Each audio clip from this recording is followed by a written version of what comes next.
Pensil pertama dibuat dengan campuran bubuk grafit dan tanah liat sebagai pengikat.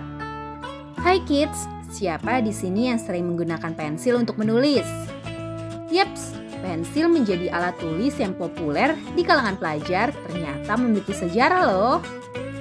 Kabarnya sebelum pensil dikenal, manusia menulis menggunakan batu. Kemudian barulah seiring perkembangan zaman, alat tulis pensil mulai muncul. Kira-kira bagaimana asal-usul lengkapnya tentang pensil ya? Yuk kita cari tahu. Sebelum kita lanjut videonya, jangan lupa klik tombol subscribe dan tombol loncengnya ya. Sejarah. Pada zaman prasejarah manusia menggunakan batu untuk menulis. Batu dibuat runcing dan kemudian digunakan untuk menulis. Media atau alas sebelum adanya kertas yang digunakan merupakan dinding-dinding gua. Batu runcing yang digunakan disebut juga gurdi. Selain sebagai alat tulis, gurdi juga digunakan untuk melubangi kulit binatang. Pada abad ke-16 di Inggris ditemukan sebuah zat gelap bernama grafit. Grafit merupakan zat gelap yang berada dalam isi pensil. Nama grafit diambil dari bahasa Yunani yaitu graphein yang artinya untuk menulis. Pensil pertama. Saat ditemukan, grafit dipakai menulis di atas media. Grafit murni mudah patah dan terlalu lembut, juga memberikan efek kotor saat dipegang. Pensil pertama dibuat dengan campuran bubuk grafit dan tanah liat sebagai pengikat. Insinyur dari Prancis, Nicolas Jacques Conte, sebagai orang pertama yang membuat pensil pada 1795. Awalnya, pensil dilapisi dengan kertas dan kayu. Ia juga membentuk campuran tersebut menjadi batangan dan keras dengan membakarnya dalam perapian. Hasilnya, pensil bisa digunakan dengan nyaman, mudah, dan gak kotor.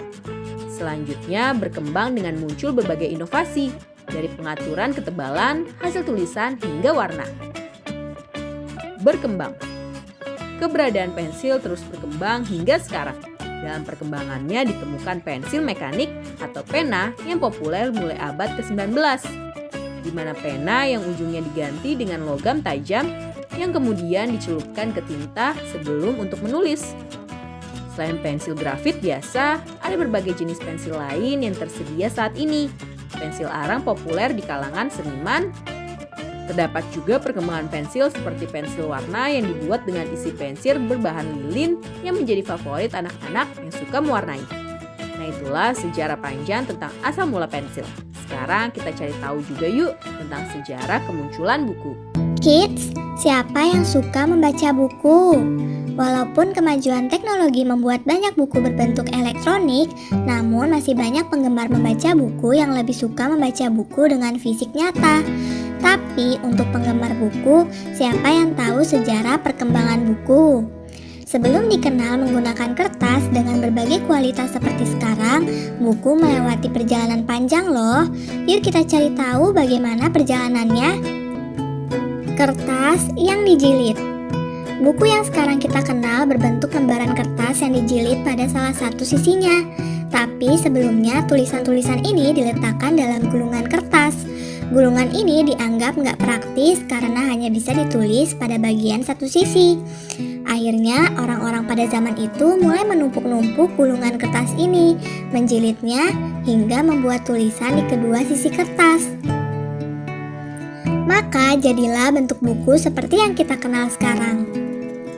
Buku antik yang ditulis dan digambar dengan tangan. Ratusan tahun lalu, buku masih ditulis dan digambar menggunakan tangan tanpa bantuan mesin. Namun, sekarang bentuk buku ini sudah menjadi benda yang antik. Dalam menyelesaikan sebuah buku memerlukan waktu yang cukup lama. Selain bisa menghabiskan waktu bertahun-tahun, biaya pembuatannya juga sangat mahal. Maka pada masa itu, buku yang dibuat kebanyakan kitab suci dan pemikiran tokoh-tokoh terkenal. Karena hal ini juga, gak semua orang bisa membaca buku.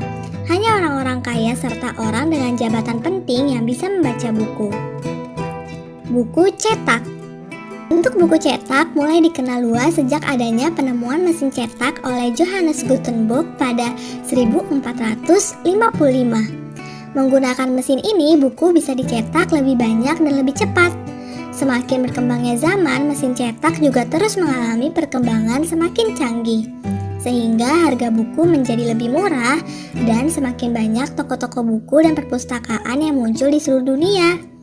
Perkembangan pesat ini juga membuat lebih banyak orang yang bisa membaca buku. Gak hanya kalangan bangsawan atau orang kaya, tapi setiap kalangan juga jadi bisa mendapatkan pengetahuan dari buku. Buku elektronik terus berkembang, kini buku sudah bisa dinikmati dalam bentuk elektronik. Kita bisa membaca buku bentuk elektronik menggunakan komputer atau perangkat khusus untuk membacanya. Bentuk dan tata letaknya juga hampir sama seperti buku yang dicetak. Selain lebih praktis, bentuk buku ini juga bisa kita dapatkan secara gratis atau membelinya. Selain itu, kita juga bisa meminjam buku elektronik ini di perpustakaan digital. Nah, kids, itulah sejarah singkat buku yang kini semakin mudah untuk didapatkan. Siapa nih yang suka membaca buku? Ada banyak manfaat yang kita bisa dapatkan loh. Sampai di sini dulu ya videonya. Jangan lupa like, komen, subscribe, dan share ke teman-teman lainnya ya kids. Bye-bye!